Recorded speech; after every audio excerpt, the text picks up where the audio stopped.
الانتخابات الرئاسية الفرنسية فرانسوا هولاند أم نيكولا ساركوزي؟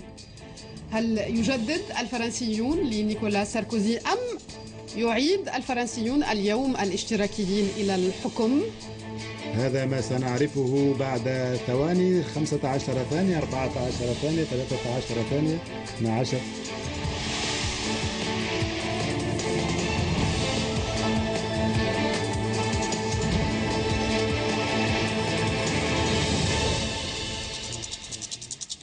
والنتيجة كوزات 51.9% للمرشح الاشتراكي فرانسوا هولاند. نعم، فرانسوا هولاند. إذا حسب الأرقام الأولية هو رئيس فرنسا. ننتقل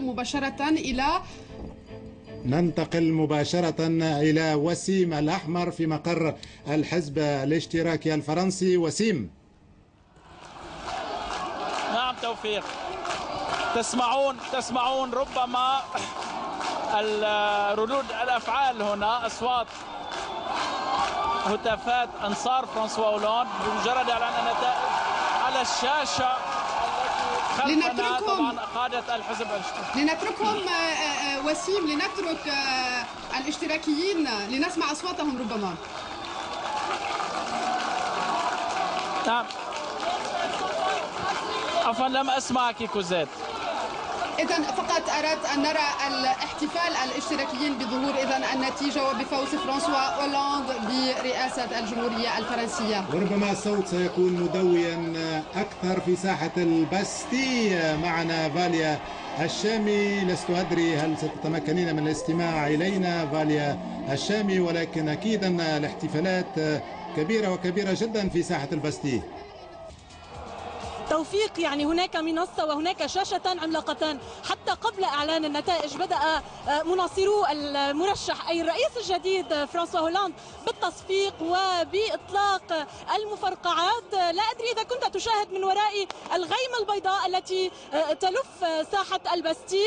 هناك حالة من الجنون إذا جاز التعبير. المناصرون بدأوا بالتصفيق عند تمام الساعة 8 عند ظهور وجه الرئيس الجديد فرانسوا هولاند الذي نال إذن 51.9% تقريبا من الأصوات.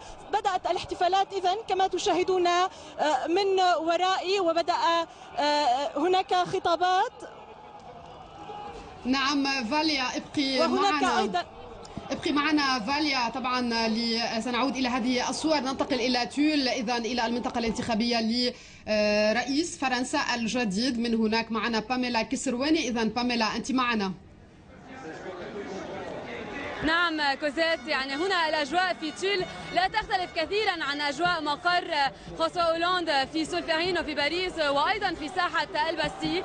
حالما ظهرت صورة فرانسوا هولاند علت صرخات الفرح وهتافات الفرح وهتافات الفوز في هذه الساحة. وأيضا بدأ الجميع ينشد شعار أغنية هذه الحملة التغيير الآن، وهم يصفقون وما زالوا يحتفلون كما ترون خلفي. إذن بعد تول وبعد لاباستي وبعد مقر الحزب الاشتراكي نذهب إلى عبد الحكيم زموش.